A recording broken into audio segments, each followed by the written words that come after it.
Netanyahu has said TikTok and social media in general are super important to him. He called social media the most important weapon to influence public opinion on Israel. Listen to this clip and then we'll go through things further. Grab a beverage. This is going to be an interesting one, if you have the time, of course. Otherwise, bookmark and I'll see you in a bit. On social media. And the most important purchase that is going on right now is class TikTok. Right, there you have it. Straight from the squatter's mouth. What is the saying? Straight from the horse's mouth. There you go. Furthermore, leaked documents, including filings under the US Foreign Agents Registration Act, FARA, confirm that a campaign coordinated through Bridges Partners and Havas Media Group recruited 14 to 18 America-based influencers to post pro-Israeli content.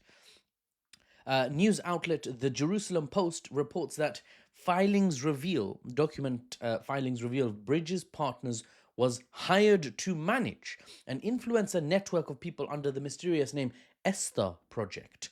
According to reporting based on those disclosures and other documents, Bridges Partners submitted invoices, asking for payment to Havas Media Group Germany for that campaign called the Esther Project, and it has a budget of about 900,000 US dollars. The campaign's supposed to run from June to November of this year. So we are in that time period right now. There's social media potentially giants who are posting pro-Israel content. They're being paid for it, but they don't have to call it an ad. They can just say it. It's crazy, right? The organization Responsible Statecraft, that's the name of the organization, was involved in revealing that the number of influencers, 14 to 18, are US based, and the terms of their contract include 75 to 90 posts over that June to November span. These are, rookie numbers compared to my spammy, yappy all day content. But, they're getting paid for it. So I suppose, I don't know, they'll edit and use production quality, whatever. What's more, the fee structure for these influencers reveals some will be paid roughly $7,000 per post they make. What? For content made on TikTok and Instagram specifically. Let's just take a pause here. I need to have some orange juice. Can you see the orange juice? Yes. Without me spilling it, you can see it. So, I just want you to understand what's going on here, right? Especially if you're American. Do you understand what this means?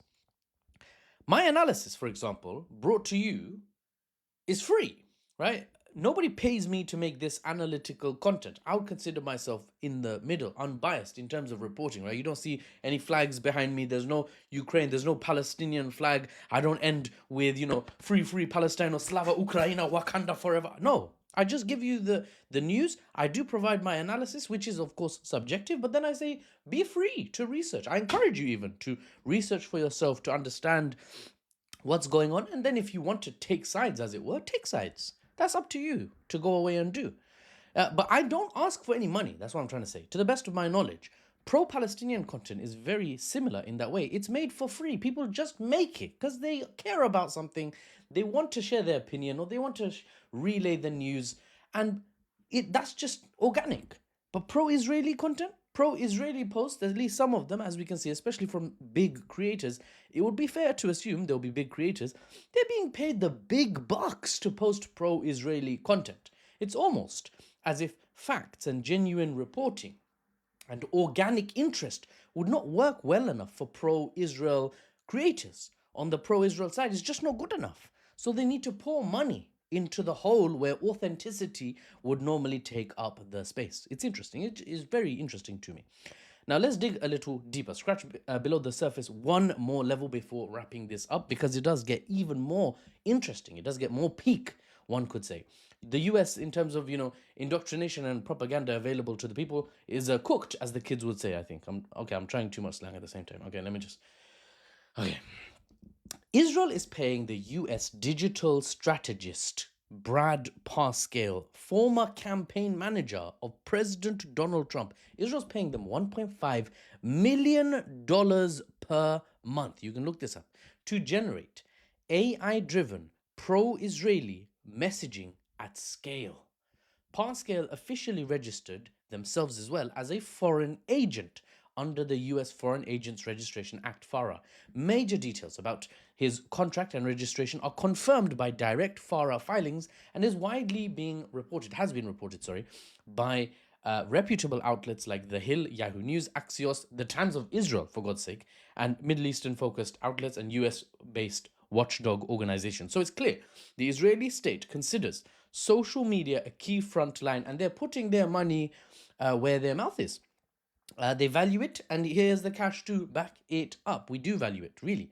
It's a new digital battlefield, and Israel feels it needs to wage war on this front. Why? Well, I'll go through the full details in my next analysis piece, releasing hopefully later today, talking about how Israel is losing America's support and is trying to slow it down, is trying to stop it, ideally reverse it, so they get the full support, sir, they get it back.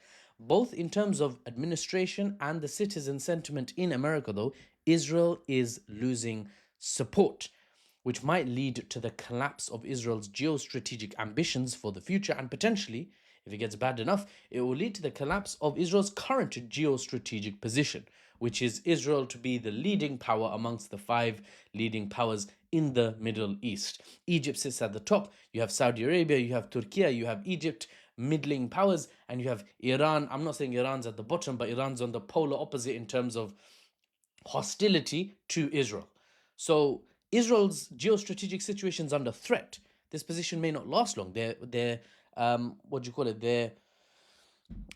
privileged position may not last long without American support keeping them propped up there. I know some of you guys were about to scream, privileged muffles, privilege. Don't forget your English. You only know English. I actually know Bengali and a little bit of Arabic, but anyway, mainly English.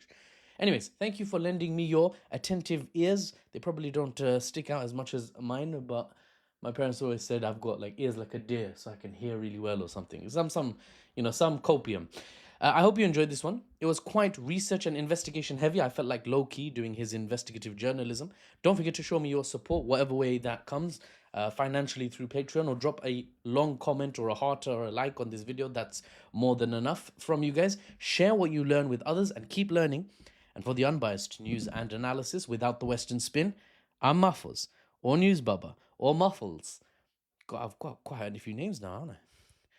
And I'll see you on the next one.